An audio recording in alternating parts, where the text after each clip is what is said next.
Welcome to History Stories Dose, one story 10 parts, subscribe now. You are about to watch the true story of Napoleon Bonaparte, one of history's most influential military leaders. Before the empires and the crowns, there was a man who looked at an impossible map and decided to rewrite the rules of war. In 1796, when he arrived in northern Italy, the French army was a shattered remnant. His soldiers were starving, their uniforms hung in rags. Entire regiments lacked proper boots, shivering in camps with morale completely broken. Directly across the mountains waited the Austrian Empire and its allies. They held a massive standing army, outfitted with heavy artillery, deep supply lines, and veteran experience. Military advisors across Europe looked at the disparity in numbers and resources and drew a single conclusion: a French offensive would fail, and their army would be destroyed. Surviving this mismatch required something completely foreign to 18th century tactics. To keep his men alive, the young commander had to invent an entirely new method of warfare on the march. Napoleon knew that aligning his starving troops in a traditional head-to-head battle line against the Austrians would result in the destruction of his command. His solution relied on extreme speed. He forced his men to march at a pace that European generals considered physically impossible. This map shows how he deployed his forces. Instead of confronting the entire enemy coalition at once, he moved his agile units directly between the enemy camps, striking one isolated column before the others could march to its defense. By dividing the battlefield, he mathematically neutralized the Austrians' massive total numbers. Even though the French army was smaller overall, this rapid maneuvering ensured they had local superiority at every individual point of contact. Executing this exacted a brutal toll. His men marched relentlessly through freezing rain, heavy snow, and treacherous mountain passes to strike when the enemy believed they were miles away. He weaponized momentum. By moving fast and striking hard, the shock of his logistics overwhelmed the sheer size of the opposing army. This strategy faced its ultimate test at the Battle of Lodi.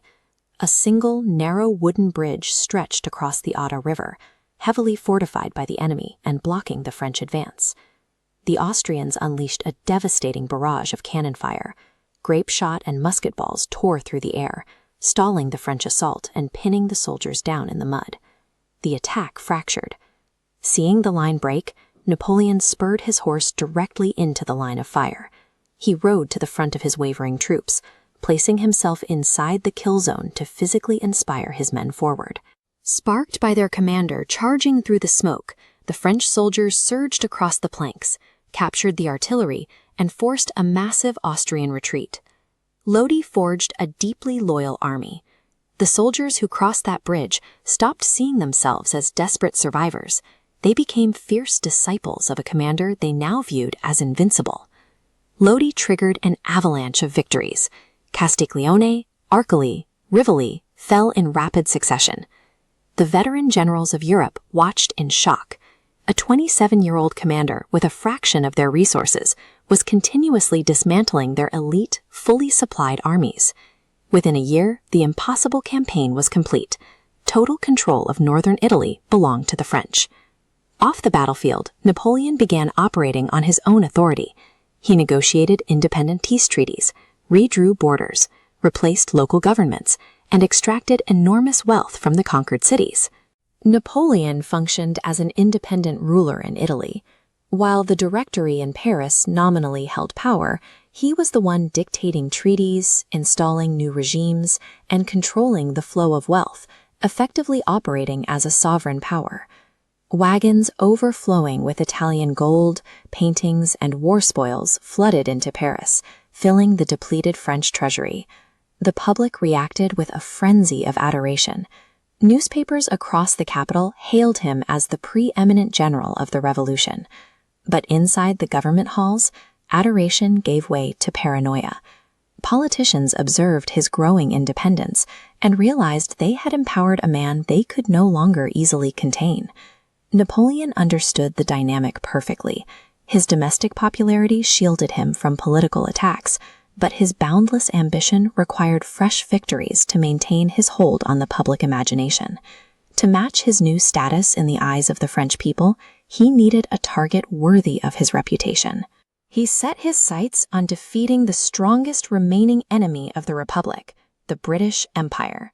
The British Royal Navy controlled the English Channel, making a direct invasion of the British Isles logistical suicide.